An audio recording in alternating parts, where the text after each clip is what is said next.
Masperas Highway, dating kilala at tinutukoy pa rin bilang Marcos Highway o Agoo-Tobagi Road, ay isang pangunahing kalsada ng Pilipinas sa Hilagang Luzon na may habang 47.17 kilometro na tumatawid mula sa lungsod ng Baguio sa lalawigan ng Benguet hanggang sa bayan ng Agoo sa lalawigan ng La Union.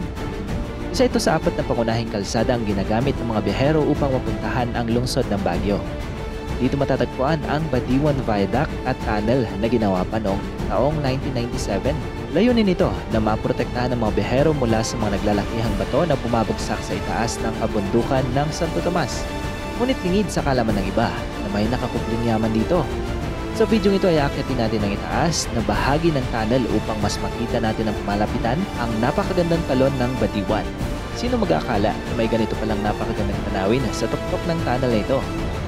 Isa na namang panibagong adventure ang ating pagsasamahan ng mga biyahero. Wow, mapapalaban si Cali. Ngayon na lang ulit siya napalaban ng ganito. Ooh. Ito na mismo yung taas ng tunnel. Meron dito mga upuan, no? So dito na tayo mag-park. Ooh. Saya dito mga biyahero. Kalahin mo yun, pwede pala dito. Nasa taas tayo nitong tunnel. Ayan na yung falls, oh. Wow!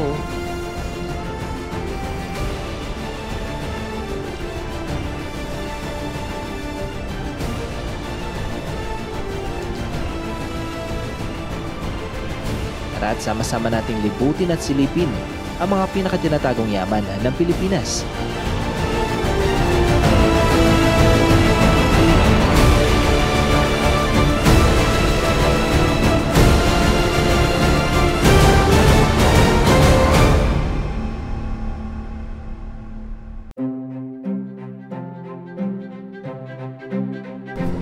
May hati.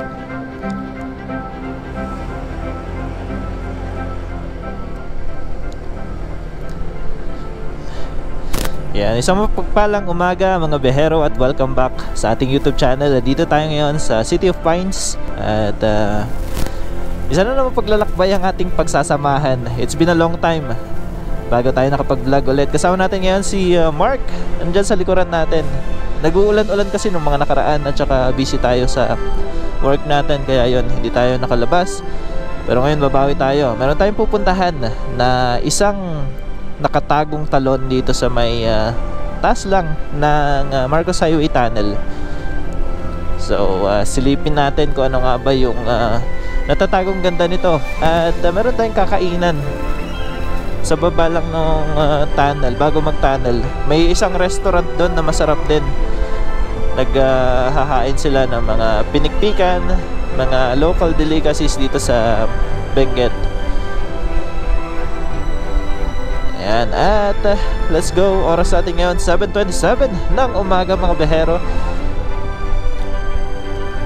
Mga ilang minutes lang naman tong biyahe natin, 20 minutes lang siguro, 15 to 20 minutes. Kasama natin ngayon si Cali. Ayan, ito si Cali, 4 months, going 5 months na siya.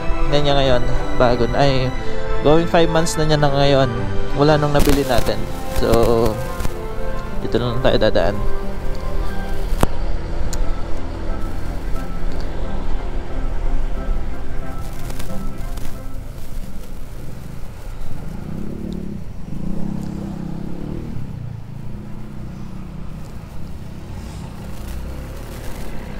Okay.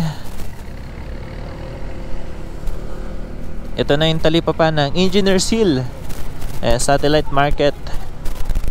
Sa mga taga dito, shoutout sa inyo. At shoutout nga rin pala kay Yuljoy Travel Adventures. Yan, shoutout kay Yuljoy Travel Adventures. Laging nanonood ng ating mga vlogs.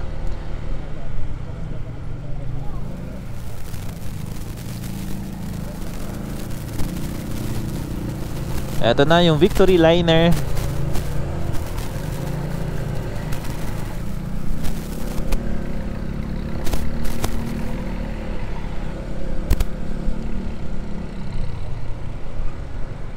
Nakakamiss mag-vlog mga biyahero. Nakakamiss yung ganitong feeling. Alright, daan na tayo dito ng military cut-off. Dito tayo ngayon sa may PNR.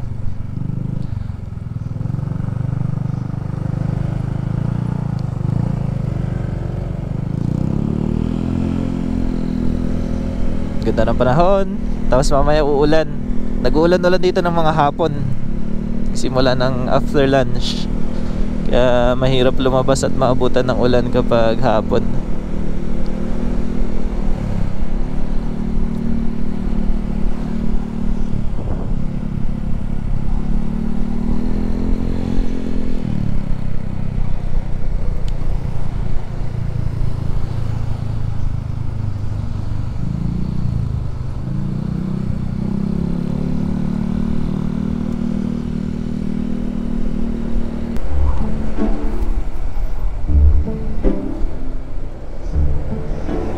Alright, dito na tayo yan sa may BGH flyover at saka rotonda. Papasok na tayo ng papunta ng Marcos Highway.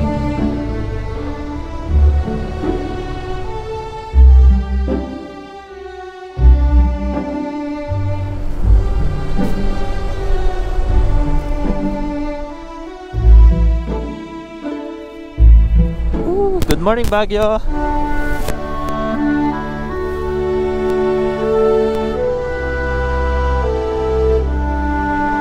Chill ride tayo ngayon, pero maganda-ganda yung biyahe natin.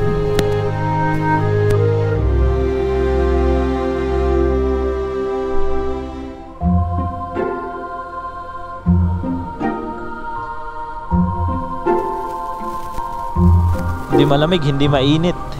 Sakto lang. Kasi mag-alas 8 pa lang ng umaga. Sana may sea of clouds doon.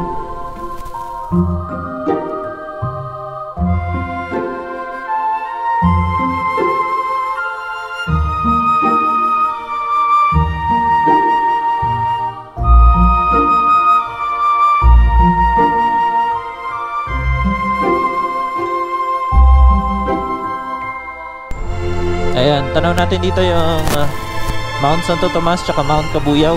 Yun yung makikita natin dito na may dalawang tenga ni Mickey Mouse na sinasabi nilang aircon ng Baguio. Yan yung mga radars.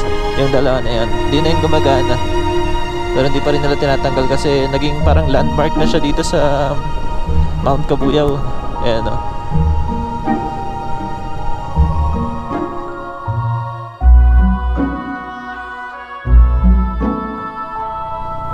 Yan yung pinakamataas na bundok na matatanaw nyo dito sa lungsod ng Baguio.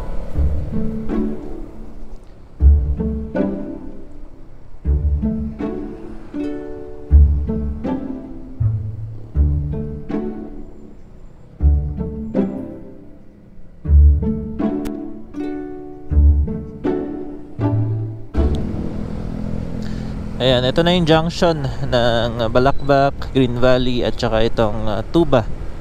So dito tayo banda sa Tuba pupunta.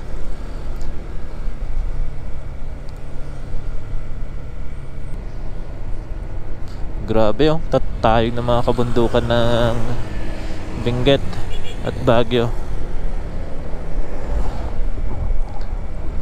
Ayan na yung Mount Cabuyao. Ayan na yung sadya natin dito, Mabehero. Yung falls na yan. Tanaw na natin dito, pati yung tunnel. Approaching tayo dito sa may viaduct.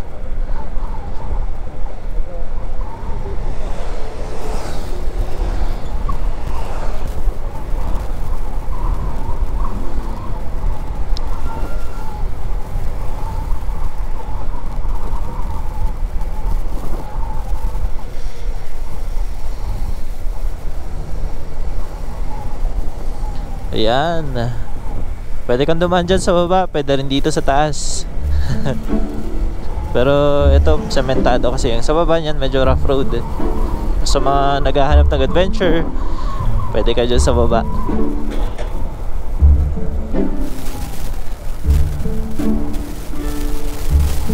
Woo! Sarap ng init.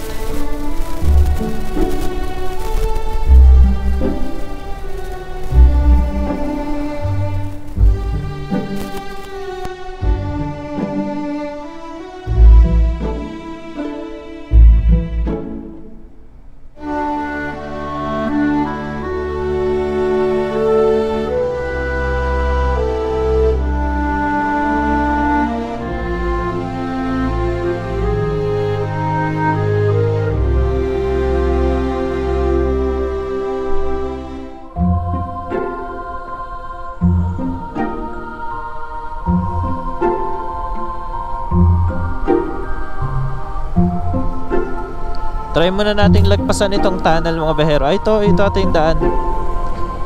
Ito pala yung daan, no? Pupunta ka dyan. Tingnan natin dito sa dulo kung may daanan dito. Pag wala, balik tayo. Dito sa tunnel. Ay, dito mismo, lalagpasan. Ito na yung tunnel mga behero.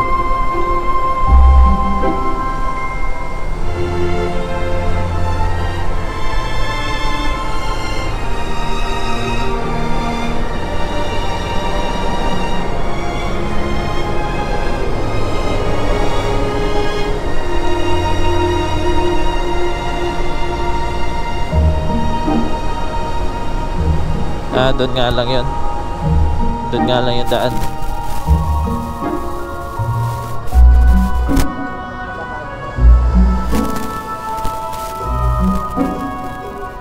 Meron din dito kainan, no? Lugaw King. Beef pares, only rice, soft drinks. Pinikpikan. Ito, meron din dito mga pinikpikan. Try natin mamaya. Pwede tayong kumain dyan man, no?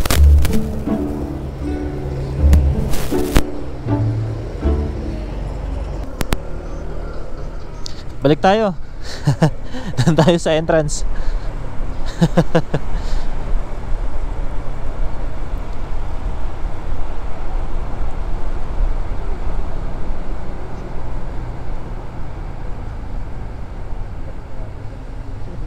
Traffic na ngayon, ah. Marami ring tumataas sa lungsod ng Baguio. At magbabakasyon. Sabado ngayon mga behero, kaya asahan natin yung pagdagsa ng mga turista na gustong masilayan itong kagandahan ng Baguio at syempre ma-experience yung lamig na mayroon itong klima natin dito sa lungsod.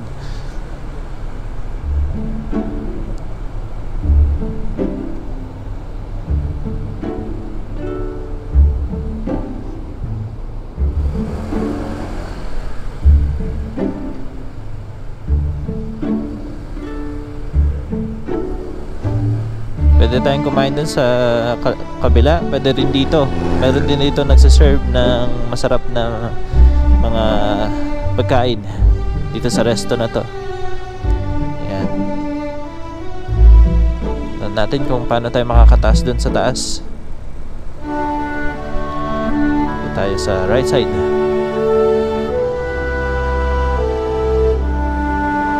Ito may daan dyan.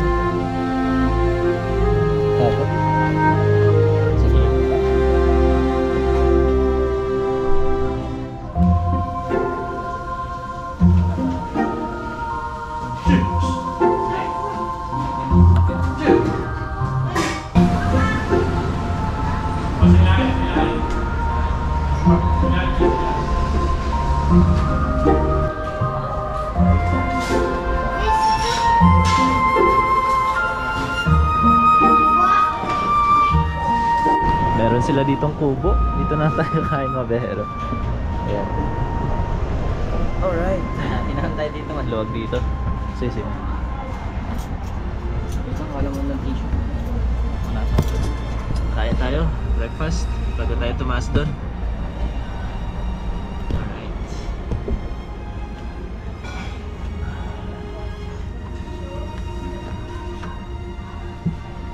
Alright, so mga behero, tapos na tayong kumain dito sa may restaurant na matatagpuan dito sa may dulo ng tunnel. Ngayon naman, tatasin natin itong tunnel. Nauna na doon si Mark, MJ's Adventures. So ayun na yan. Ito yung itsura dito, rough road.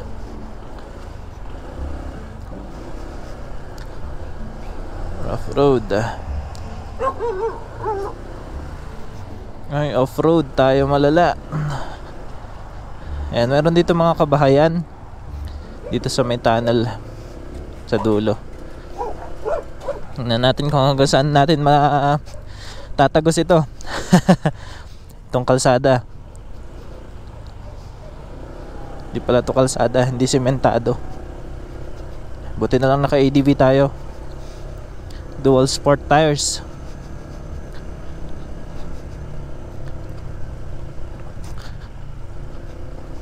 Nasaan na yun? Nauna na siya eh.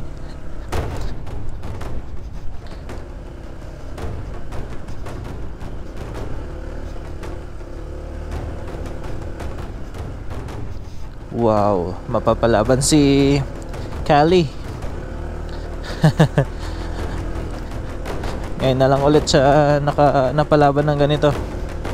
Ooh. Ito na mismo yung taas ng tunnel. Meron dito mga upuan, no? So dito na tayo mag-park.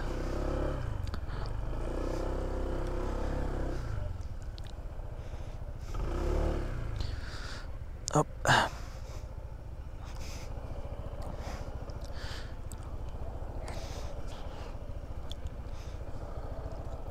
Ay, pwede pala dun. Dito tayo mag-park para safe.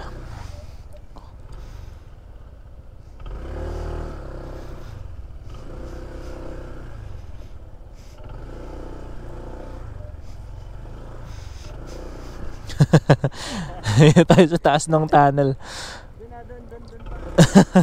Pwede ba dyan? Sulitin na natin to pagpunta natin. Ooh. Saya dito mga behero. Kalahin mo yun, pwede pala dito. Nasa taas tayo nitong tunnel. Ayan na yung falls, oh. Wow.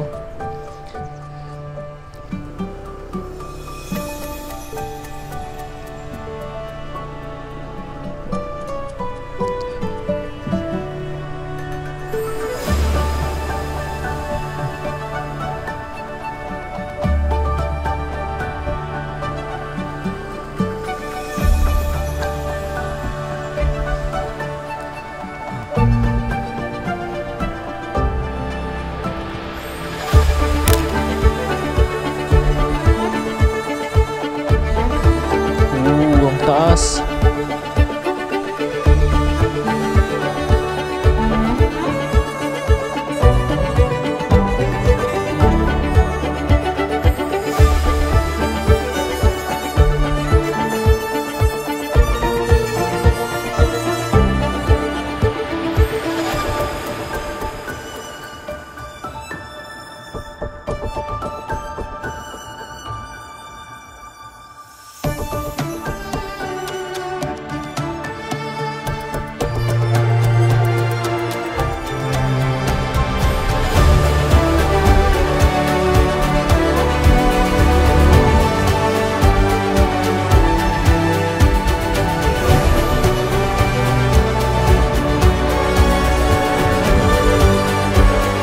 Okay, so mga behero, makalipas ang ilang minuto na paglalakbay mula doon sa lungsod ng Baguio patungo dito sa may Tuba Benguet ay mararating na natin itong falls sa itaas nitong tunnel ng Marcos Highway.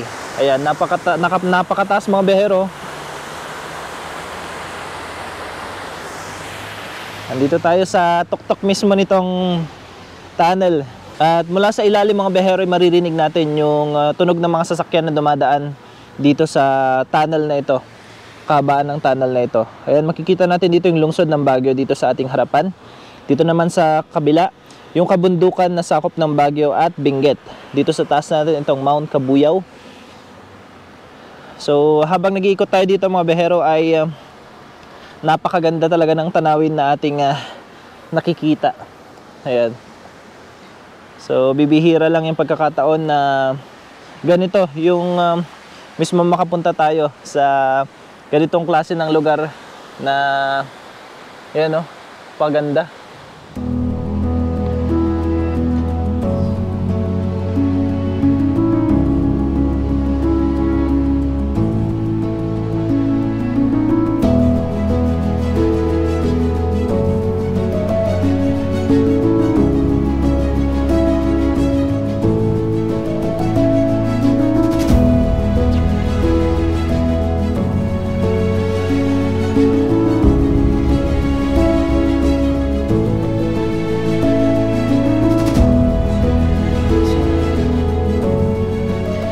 Lolo ko yung controller na yung natin, application ng drone. So nag-reinstall tayo.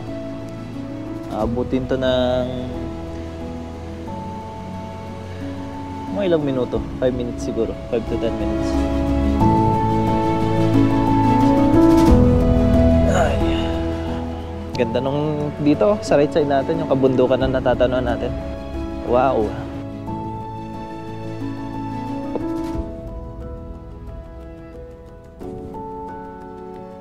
Habang naglilibot tayo dito no, sa taas ng tunnel mga behero, may nakita tayo dito si Kuya. Ayan. At nagdidilig siya ng mga pananim. Itong pananim ni Kuya.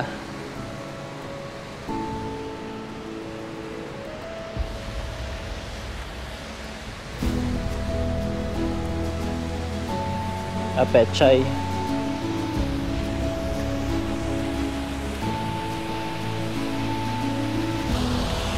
Malinis yung tubig dito sa falls, kaso hindi ka pwedeng bumaba dyan. Walang babaan mga behero. Bangin na kasi yung dito banda. Bangin na yan. Bangin na rin dito.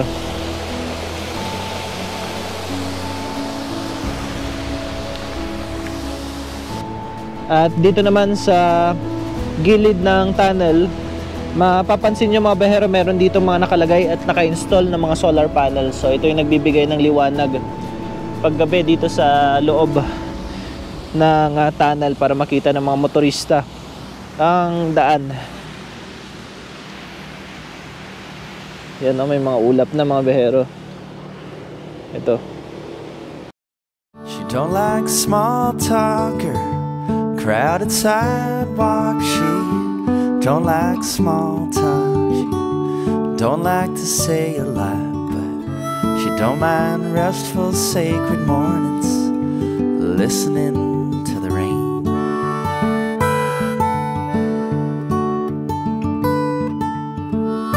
She don't like big crowds or dreary storm clouds. She don't like big crowds. She's just a country mouse, but she don't mind listening to my shaky voice chiming out melodies.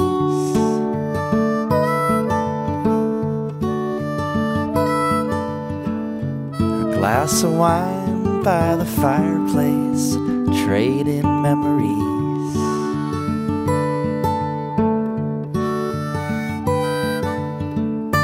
She don't like the rat racer, the numbing fast pace of the city's mad chase, smiley plastic face, but she don't mind filling blank pages with perfect poetry.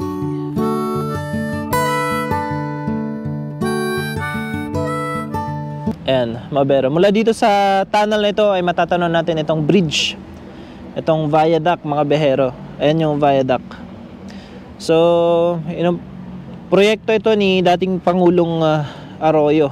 At sabi nga nila, humigit kumulang 616 million ang proyektong ito na nagtagal ng 4 na taon at 3 buwan para matapos. At sinimulan nga yung proyekto na ito noong 1997. At yung viaduct na ito mga behero ay may habang 519 meters. At itong tunnel naman na ito mga behero na kinatatayuan natin ngayon ay may habang 327 meters. Ayan mga behero. Makikita nyo naman kung gaano kahaba ito. At nilagyan nga ito ng ganitong klase ng tunnel para maprotektahan yung mga motorista, mga sasakyan na dumadaan dito sa kahabaan ng Tuba, Benguet, na kumukonekta sa lalawigan ng La Union at ng lungsod ng Baguio. So kung makikita nyo dito mga behero, itong mga kabundukan na ito kapag umuulan ay may mga nagbabagsakang malalaking bato. Kaya nila nilagyan ng ganitong klase ng tunnel para sa proteksyon ng mga tao. So habang naglilibot tayo dito, may makikita tayo ditong mga pader dyan sa dulo ng tunnel na may mga vandalism. So mukhang marami na rin ang mga nagpupunta dito, kaya may mga ganyang klase ng vandals. Ito, meron dito mga upuan at mga lamesa sa mga gusto mag-picnic. Libre lang naman tumas dito, pero siguraduhin nyo na huwag kayong mag-iiwan ng kalat at linisin nyo palagi yung mga punestuhan nyo. Ayan. Kasi meron din dito mga garden, nagtatanim ditong mga local residents para bilang paggalang, respeto at syempre para mapangalagaan pa natin yung ganitong klase ng lugar, lalo na't meron ditong supply ng tubig na nanggagaling dito sa taas ng kabundukan. At umaagos yan papunta doon sa baba. Dito mga behero, meron dyang ilog. Makikita nyo, mapapansin nyo ba itong mga hose na ito mga behero? Ito yung isa sa mga nagsusupply ng tubig dito sa mga residente na kalapit nitong talon. Marami ditong mga bukal, pati dyan mga behero, may mga ilog dyan na siyang pinagkukuhanan nila ng mga tubig na ginagamit nila sa pang-araw-araw na kailangan nila. At wala pang ilang minuto tayong nandito mga behero, mapapansin nyo yung kalangitan natin ngayon, ayan, magsisimula na namang dumilim at kumulimlim, ayan. Andiyan na naman, natakpan na yung kabundukan. Kanina nakikita natin yung kagandahan yan. Ngayon natakpan na ng mga ulap. Medyo mataas din ito mga behero. Itong tunnel. So bangin na to. Yan, tamang pahinga lang tayo. At mamaya ay uwi na rin tayo para hindi tayo maabutan ng ulan.